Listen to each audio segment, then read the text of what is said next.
welcome to another episode of Hold On, I'm Calling My Mom. I'm Hi, Paul. hi, I'm Barb.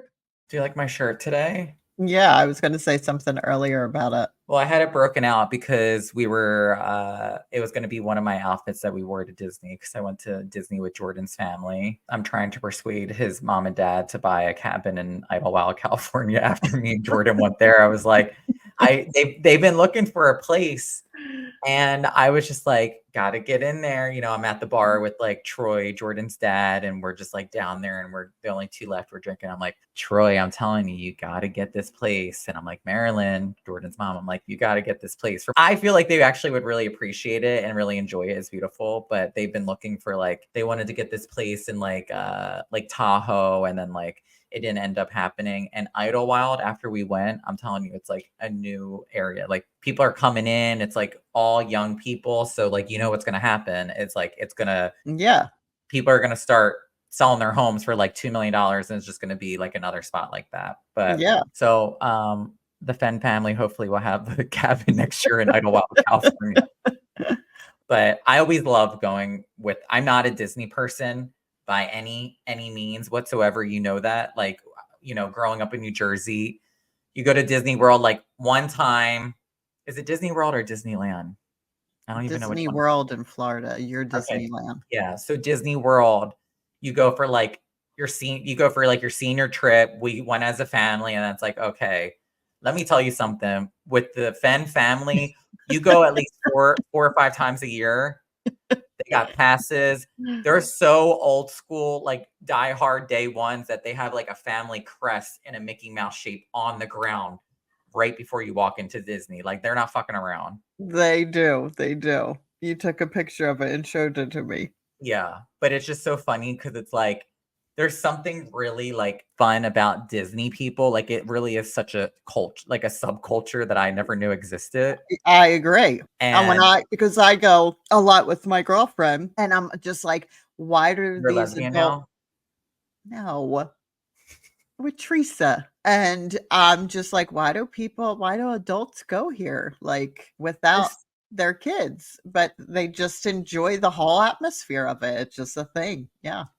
There is something that like takes you back to being like that young, innocent, like carefree Yeah. kid. I'm not gonna lie. I mean, I need a couple cocktails to get me through the day, and we need to go to downtown Disney, Downtown Disney. take a couple shots, and then maybe head back into the parks. But this last time, I was tapped out. I was just like, I could not go on any further. I really couldn't. It was just like, I like to go. No one wants to bump on a log, and you're not gonna like the family's inviting me. I'm gonna go and have a good time, and I do love going. But I just, it must have been the fresh 32 that seeped in that I was just like, my bones were aching. It was rough. Yeah. But it's always funny when you go into someone else's like family dynamics because they have like such a routine of like, they know exactly what rides to hit, when to hit it, where they're going. Yeah. They know when to pull up passes. Where to eat. Yeah, I don't know anything. I've been there now for almost going on 4 years, and I still don't know where the fuck I'm going half the time. Like I couldn't tell you where any of these places are, how to get them. They have time things now, like that you have to go on a ride during a certain time to get in. I'm like, what is their passes. Yeah, their ride passes. No idea. And I think it's the funniest thing because like Jordan's dad will like literally be 10 miles ahead of everybody. Jordan's mom and me will be like somewhere in the back, probably like talking. Jordy's kind of just like doing his own thing. Me and his mom will like stop and we like pick up a cookie. We pick up some popcorn. Jordan's dad's like waiting for us. And it's like everybody's just kind of in their own world, but like they function as a family doing this and have for years. So it's kind of nice. That's their way. Yeah.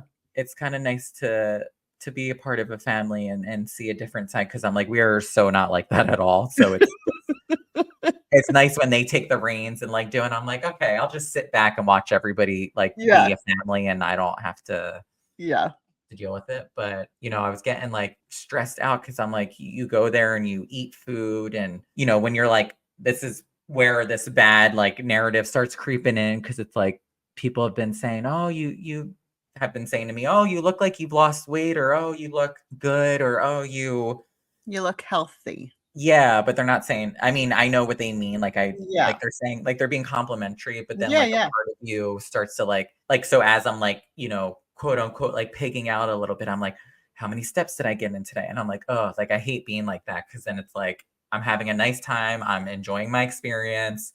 Look, And at Disney, you're putting in like oh girl, I put in 20,000 like steps. 16. Yeah, I put in like 16,000. I'm not kidding. Yeah. But it's something that I'm always like, oh, you have to be kind of like fragile when you talk to people and say, hey, you look great. Cause I'm like, you never know what they're going through. Like maybe they're dealing with something. I always feel like I like what you said, like you look healthier, like you look happy, you have a glow about you, like, Yeah. cause sometimes that speaks more than just saying somebody looks like I don't never say to somebody, oh, you look skin. I'm like, oh, I don't Yeah. ever, that's terrible. Yeah. Like think language is really important, but I I mean, agree. you were on the phone with me the other day. I was like, someone stopped in their tracks and gave me a little look up and down. I said, not little me, they're giving me a little up and down. I And mean, and no one cannot say that it doesn't feel good when, of course, when that happens, you know. of I course. mean, not inappropriately saying and looking at you No, certain yeah. ways. If Yeah. the look lingers a little too long, then it's creepy. Yeah. But if it's like a nice, like I told you the one, Casual, like, oh, yeah. yeah, I was like going for a run down one of the streets that I run through, and this guy like stopped his car, gave me like a little nod, and I'm like, and here I'm like, I had my shirt off, I was feeling good, I was running, I'm like, Yes. I mean, that was fine. A little yeah, nod. Yeah. yeah, it just that was that, I guess. sure, it wasn't that like he wasn't like groping himself or doing anything that Yeah, felt yeah, like, yeah. but I was like, no, it does then make you feel like a bitch is feeling good about when I'm It putting gives on my you, like, a little pep to be like, "Okay, I'm gonna keep going." It gives you that kind little, of. "I'm gonna keep going," to feel good, yeah. But what's most important to me is there's something so powerful about when you pull on a pair of shorts, pants, something, and they just fit. Like, I don't even feel like I've lost weight. They just fit. Like they feel like they're sitting on me. Everything's fitting the way that it should. And I'm like, you just feel powerful when your clothes fit you the way that you want them to. Like I'm looking in the mirror, I'm like, damn, these size 32s are not so like they feel good. Like they look like they should be where they're at. And I think when we talk to Rachel, it'll validate us, say, like, also saying, like, we don't need anybody else to validate us on how we feel. It's how we feel, and that is the best feeling of what we're feeling, not being validated by someone stopping and nodding or something like that. We didn't even introduce Rachel yet, but I wanted to say really quick. You can talk about this. You always say like when your hair is flowing and you got a nice little cute. You know how like it feels good to like have you. I can see like a little self confidence in you where you're like, I feel like a bad Absolutely. bitch like type vibe. Sure. Absolutely. You get your hair done or you put on a cute outfit and you feel it. Yeah, absolutely. Yeah, like when our one of our guests didn't say that you look pretty and you were upset.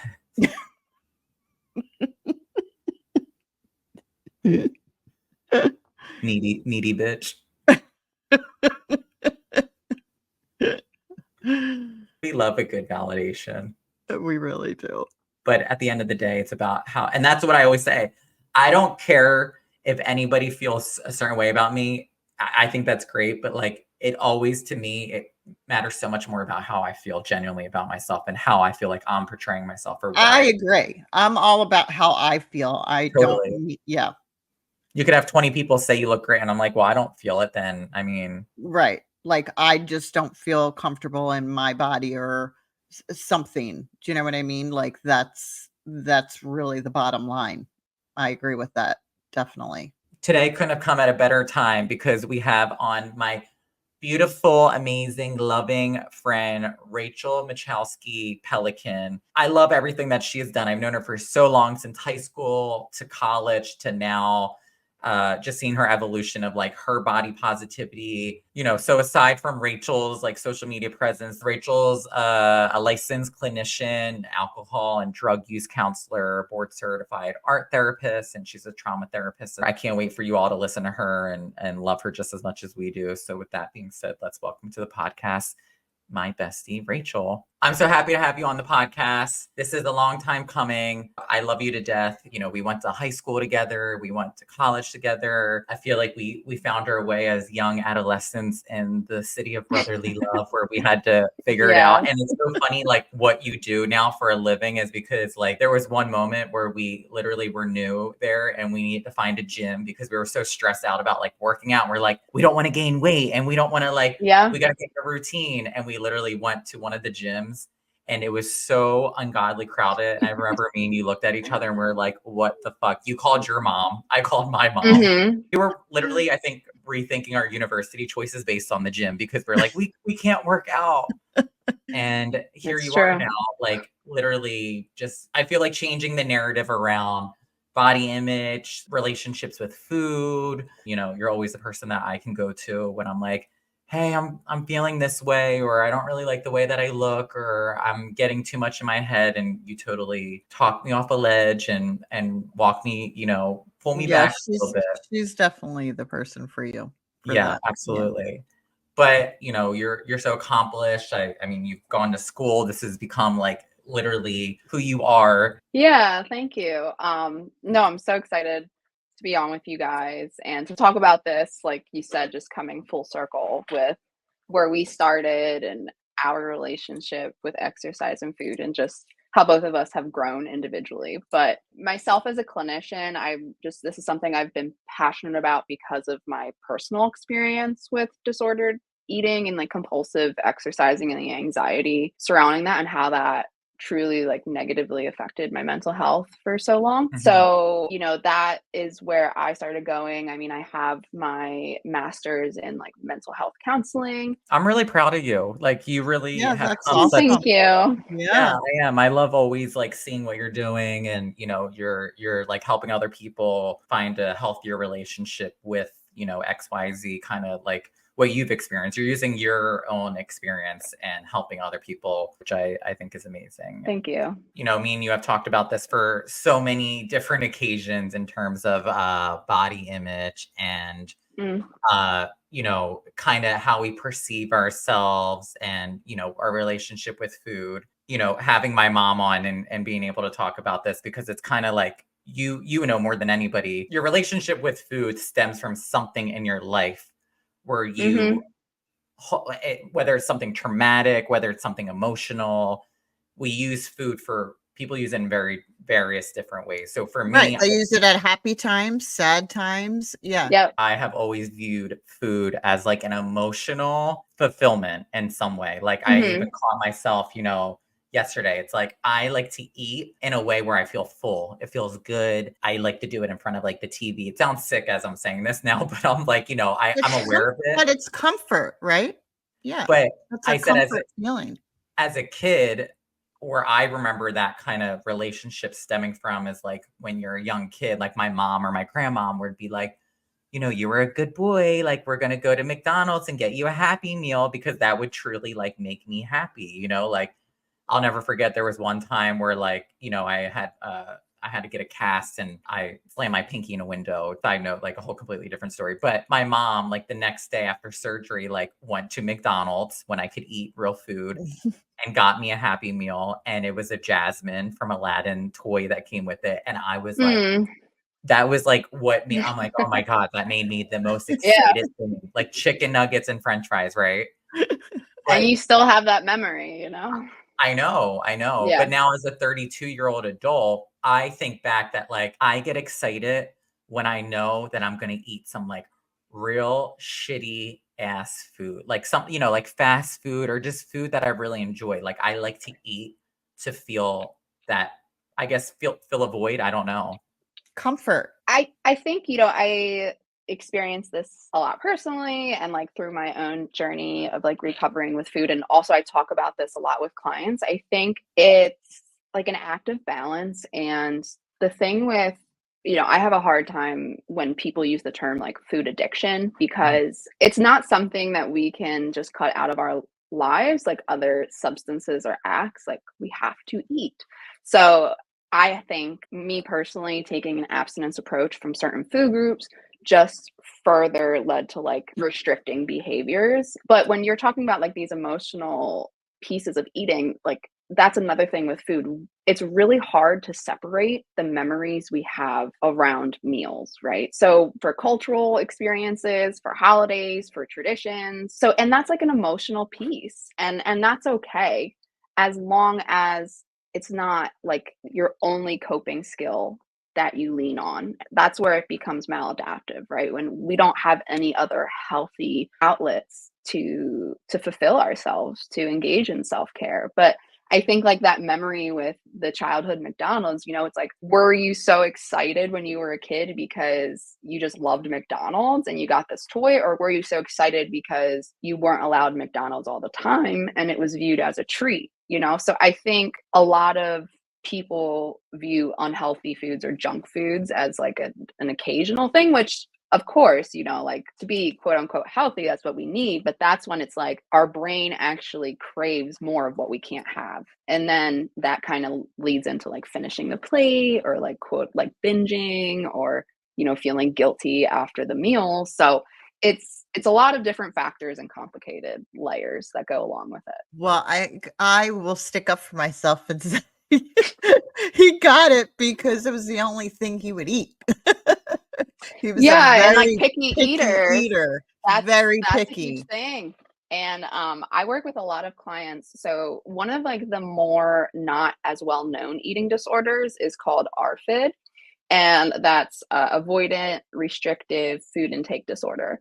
So that specific eating disorder has nothing to do with weight loss. It's purely like, it's known to be like the extreme picky eater, but it's people who struggle with textures and flavors. Some people are scared and so fearful of vomiting or like the chewing they can't deal with, but then it ends up leading to extreme weight loss because they only eat like very minimal food groups. So Right. I work a lot with like kids and teenagers who struggle with that, like on top of, you know, restricting behaviors as well.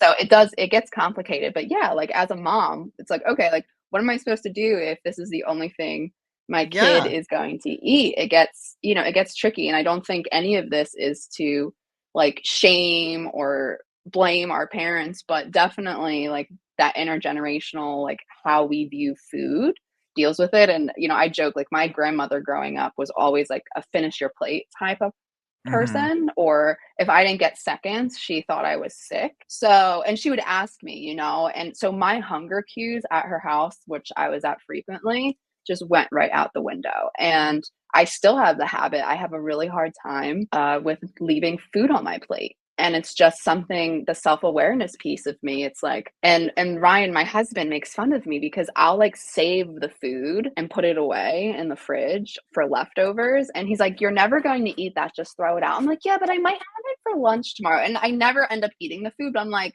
Right. just let me do this thing. Just let me like Oh my God, periodically put away the leftovers that is that I will Brett. never eat. That's Brett. My brother That's Brett is literally any time we go somewhere, he Yeah. will, you already know he is not good. He's already asking for a box. He will bring it home and it will sit in that fridge for a week. And then I'll Yeah, have But like, he'll go and he'll order like a bunch of stuff and we know, and then it comes and he'll take like 3 bites from it and then he'll bring it home and he doesn't eat it. And we're like, we know you're not going to eat all of that. Why are you ordering it? And I don't know. I guess we should have had him on too, but because he like gets all, it's Yeah. almost like he gets excited that he's Like a going out and FOMO, ordering. yeah. Yeah. And then he'll just order it and then literally a couple bites from it and Yeah. be done, right? yeah, 100%. Let me ask you, so in, you know, in regards to the emotional eating, so, you know, if a parent is, you know, doing the best that they can, obviously, their kids either picky, but, you know, they're rewarding their child with food. What are long-term impacts of that, like that you should be mindful of, or like, hey, we're now making this an unhealthy habit versus, Yeah. you know, that relationship with it? I guess my tips for parents would be to not make the food the reward, more like the experience, you know? So it's like the whole family gets to go out to eat, or we get to do something, like, yes, it's involving the food, but it's more like an experiential piece to it. And also what ends up normally happening is their food is viewed as reward or punishment. So it's like, if you don't eat this, you can't have dessert, right? Or whatever it is. And in some parts, that's okay. But then once a child learns, like, I have to finish my plate, or, I have to eat things I don't like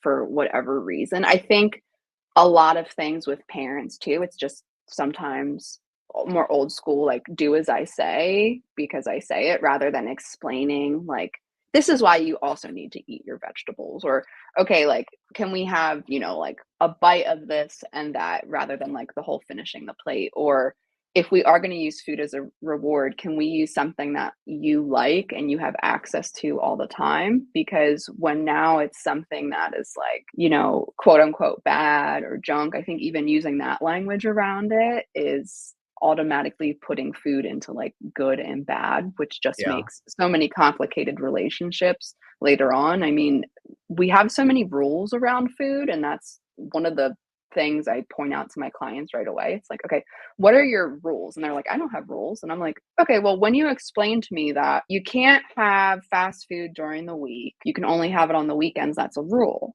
right? And, they're like, okay, sure. But I'm like, who made that rule? Yeah. And then we kind of get back to like, oh, well, like, my parents never let me have fast food during the week. It was only a weekend thing. But this becomes like a rule where if they break that, even though if they're craving fast food during the week, now they go through the whole like guilt thing, or they end up eating 3 different things that they want and then end up binging because they're not fulfilling their craving. Whereas Mhm. like, the world isn't going to end if we have fast food on a Wednesday.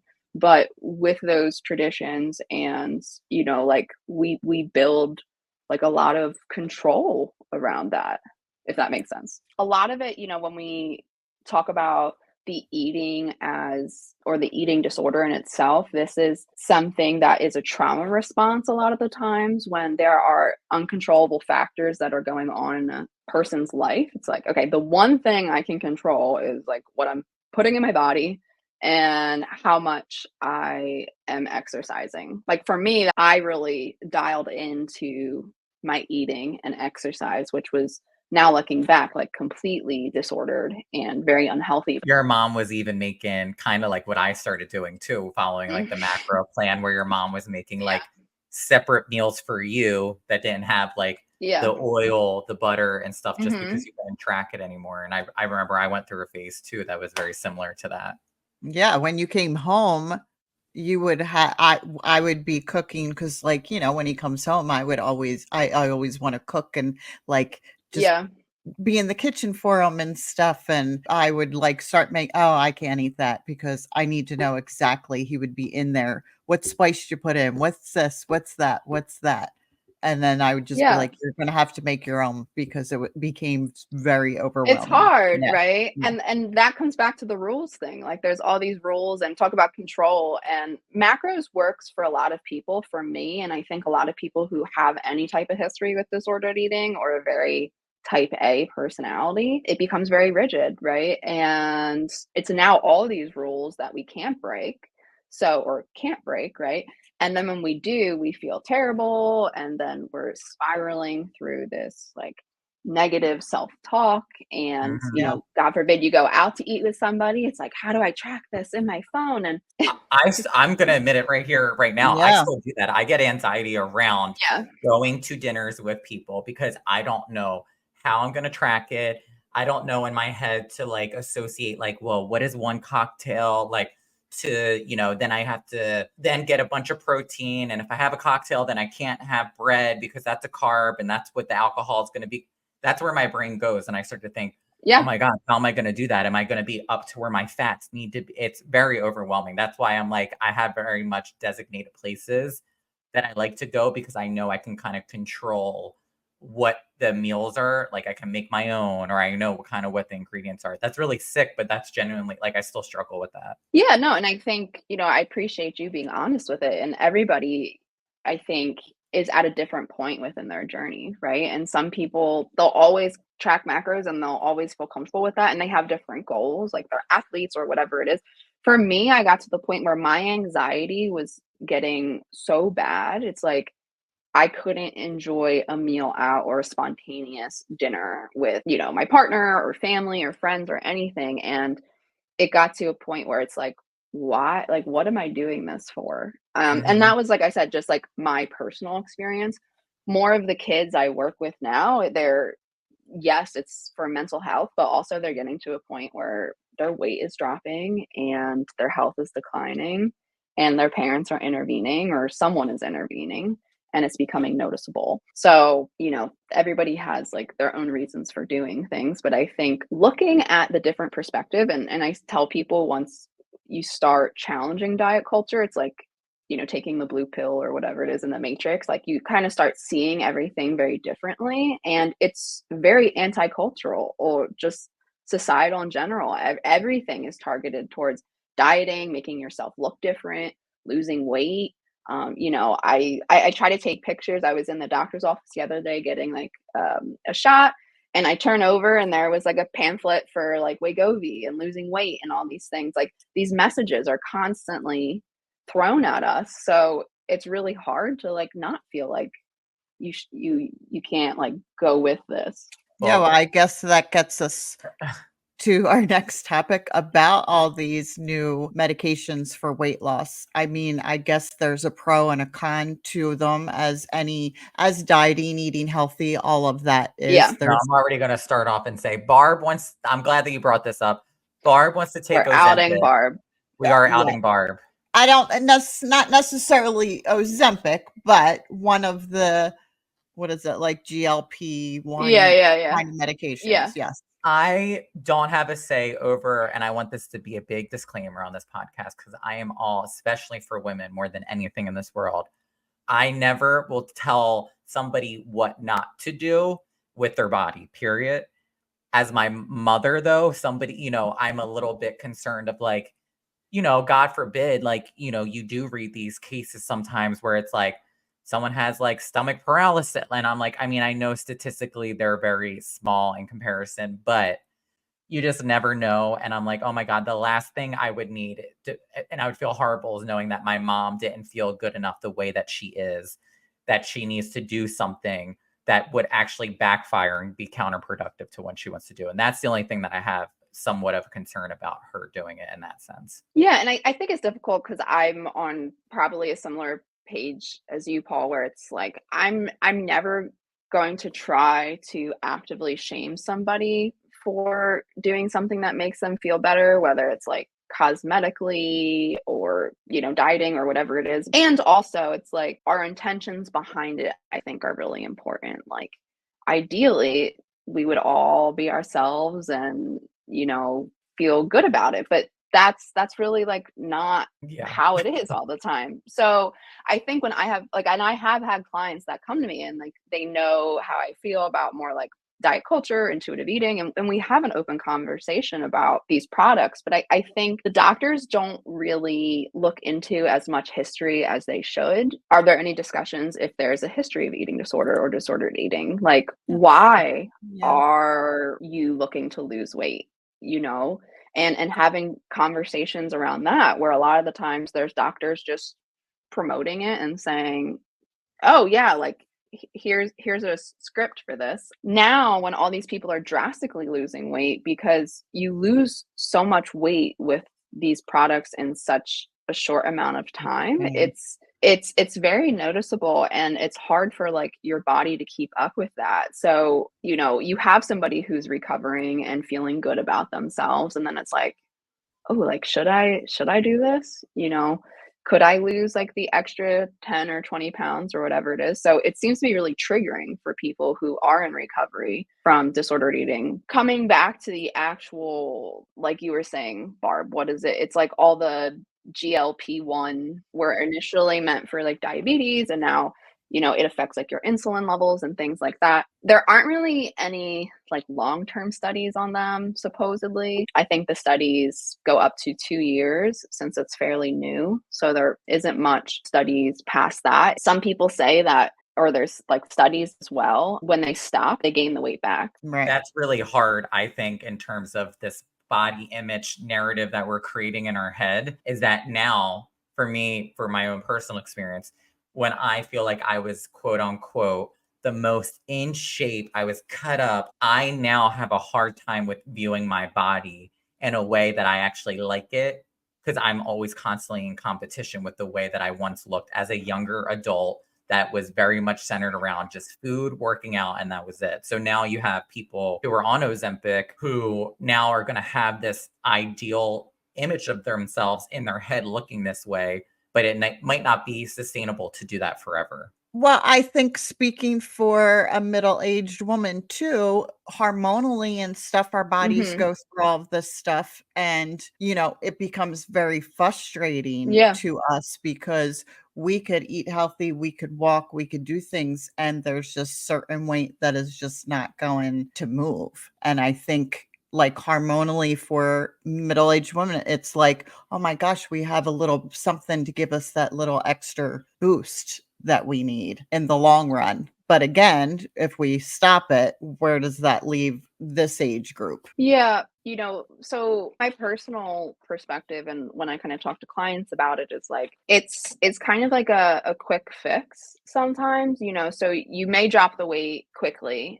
but now we still have like these negative thoughts about our body image. Our relationship with food is now potentially worse or better depending on, you know, what your history is. And then if we stop and gain all this weight back, it's like are we back to the original starting point, or do we feel like we have to be on this long term, like some people saying like I'm never going to get off this medication now Right, because this is how right. it makes me feel? Is it more for aesthetically, like this will just make me feel better, or is there ever a point where we could get to just not loving our body, but just accepting that this is where I'm at? Like you said, Barb, like I'm middle age and it's really a bit harder for me to like lose weight in certain places. Is there, you know, hypothetically, like a point where we could just get to accepting, like I'm at a different point in my life now, and this is just where I'm at, and Yeah. feel like accepting that? So that's kind of like what I talk to Yeah, clients yeah. about, because if we do the work externally and not internally, a lot of the times, like we see these cycles repeating, which is why diets will forever, the diet industry will forever be alive and well, because people diet to feel good about themselves and then they don't, or they do very momentarily, and then they gain a weight back and then they go on the next diet, and it's the cycle continues. But how important? So, Barb, are you rethinking your? She's like, I'm still getting it. She's like, no, yeah. She's like, I'm still getting it. We can cut, you can cut, don't add this, like cut this. But I guess my issue is we're cutting this. When I was younger, I was so skinny and everything. So now that I'm older, in my head, I'm like, oh, this is not how I'm supposed to look. I'm supposed to look. But Yeah, that's, I think, exactly like where, you know, yeah, it's like kind of the grieving of your younger body, and yeah, grief looks in so many different ways. And also like the beauty industry is very ageist, you know, for women. yeah, It's like once you hit 40, it's Mhm. like, okay, like we're declining, and rather than really truly representing women throughout a lifetime and how like beautiful aging can be, you know, yeah. Botox, facelifts, makeup, all these things like to make a woman look younger. Obviously, men have that too, but I don't think the pressure is as strong versus how it is on women and what their value is. So Yeah, it's yeah. tough.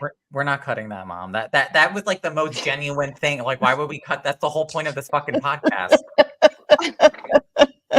I'm like, what the fuck? Like, you're Because I don't want, It's like, hard, but I think like those authentic conversations, like that dialogue is what middle-aged women are going through, and like people yeah, don't talk about it, right? That like I used no, to be a certain weight and now I'm not, and there is like this shame around it. And why aren't we saying like bodies change? And that's even, you know, I see people like from teenagers to young adults. It's like they get hard on themselves when they're not fitting into the same jeans they wore when they're 16. It's like your body is growing, yeah, and our weight fluctuates, and that's okay. But, you know, holding those jeans that fit from 10 years ago, like thinking you're going to fit into them one day is probably not the healthiest, to keep in your closet as a daily reminder that you're not where you want to be. So I should throw them out?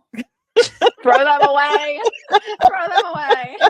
Go get yourself some bomb-ass clothes that fit you and are comfortable now. Exactly. Take yourself on a shopping. There's 20 pairs of jeans. Donate them. Let go. Donate. And her sick, you still have them thinking you're going to get your ass in them. That's what's sick. Yes. Or I think, they'll be coming back in style, and then I'll get down to that. She's not a hoarder, everybody. She's trying to fight me on this podcast. I'm not a hoarder. No, everybody keeps clothes like that, especially women, right? Yeah. Right? Yes. You keep jeans for over 10 years? Yes. Rachel? Right. I think go ahead, Rach, you answer. No. So I'll let you know if I agree.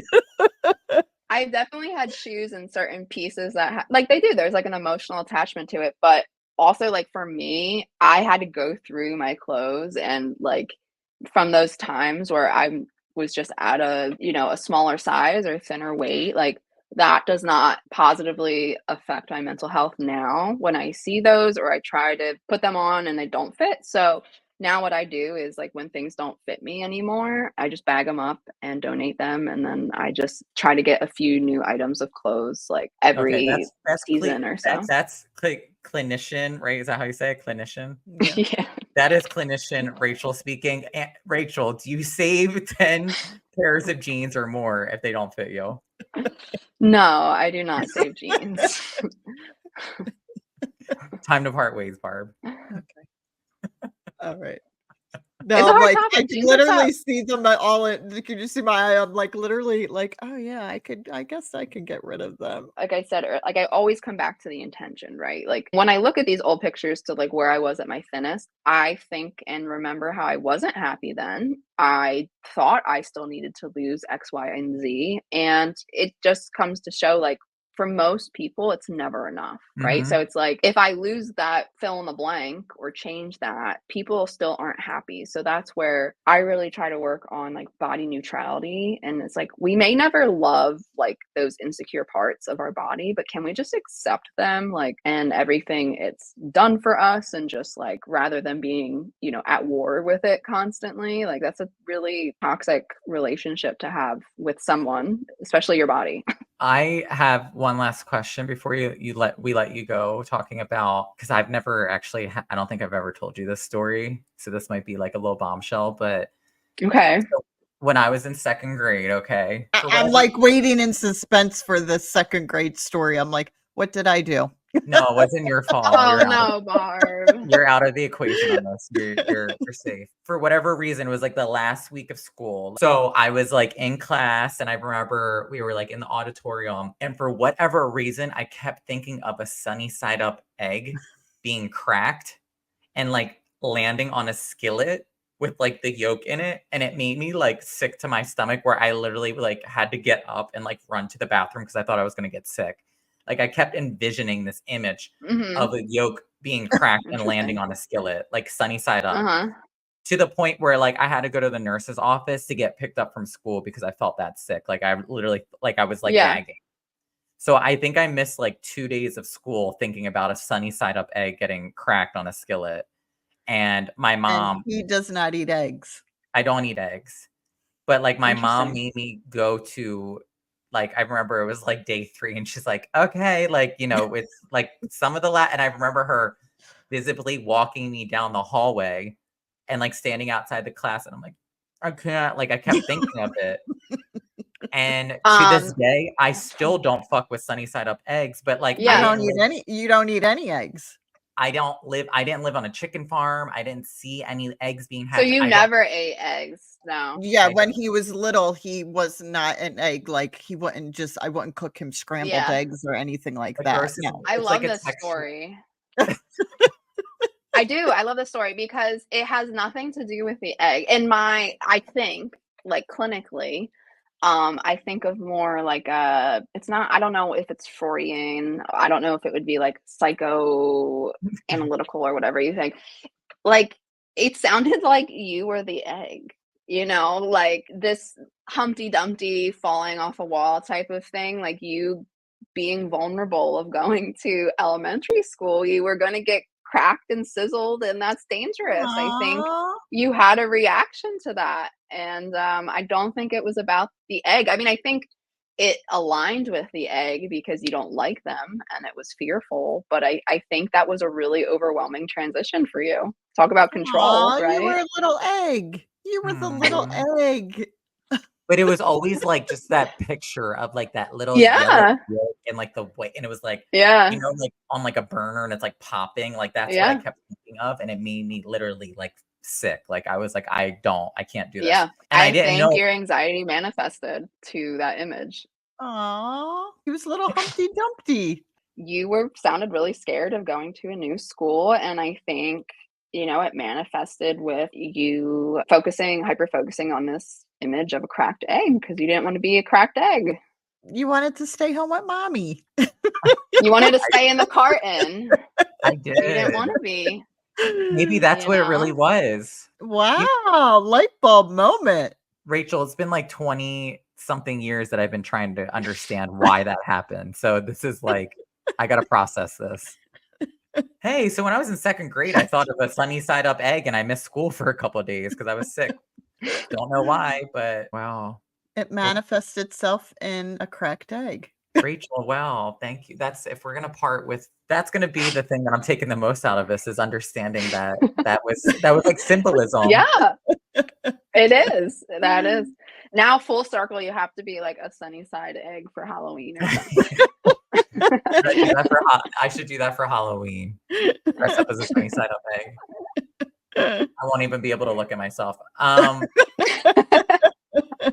I could keep having you here and talk about so many things because it feels like, it's just like usually what it's like when we're together. But I appreciate you so much for coming on here. I loved listening to you speak in such a professional way, like knowing you as as a friend, but seeing you like be so passionate and talk about, what you love and feel connected to. It's really like a beautiful thing. Yeah, it is a beautiful thing. Let the people know where they can check you out at on social media, your website, like all the good stuff. Yeah, so all my socials are the same. It's Rachael with an AEL and then Rachael the therapist. So you can check everything out, and all my links on there lead to more info about me. And your podcast. Yes. Also on my social media, my podcast, Through Thick and Thin, where there's more discussions like this, but specifically about disordered eating. And I normally have my own guests. Paul has been a guest on there before, and we talk about relationships with food and our body. So if that's something that interests you, or you're looking to potentially heal that for yourself, definitely check that out. Love it. I mean, look how she just cracked open. Haha. Why? Why I had a traumatizing experience at the age of 6? Yeah. If that doesn't show you how good and talented she is, I don't know what is. I agree. Is it me, or did Barb start getting darker and darker? Like it just got like a pitch black room. Oh, the sun's kind of. Yeah. Like it just looks like she's Rachel's in this bright area, and then my mom's like in this pitch black room. Oh, what was that? What is that you just turned on? I turned up the light more. Oh, girl. No, Rachel, I didn't. I'm like, you don't see that you're just like in this dark room and it's just a floating head. Like you don't see She was invested in the podcast. She was here for the episode. I feel like I'm sinking down in the chair though. Yeah, because I keep moving up like. You look like a floating head. My gosh, I can't. You would think by now she knows how to work a ring light. Rachie, as always, thank you. I love you. Thanks for joining us. Yes. Thank you so much for having me on. I loved this. Thank you, guys. All right, everybody, check Rachael out on all of her social media handles and listen to her podcast. As she said, I've been on it and it's amazing and you can learn a lot from it. And you definitely will have to come back and talk about God knows what other traumatizing story I pushed down after all these years. Thank you. I love you guys. Thank you, Rach. Love you. Bye. I love Rachael so much.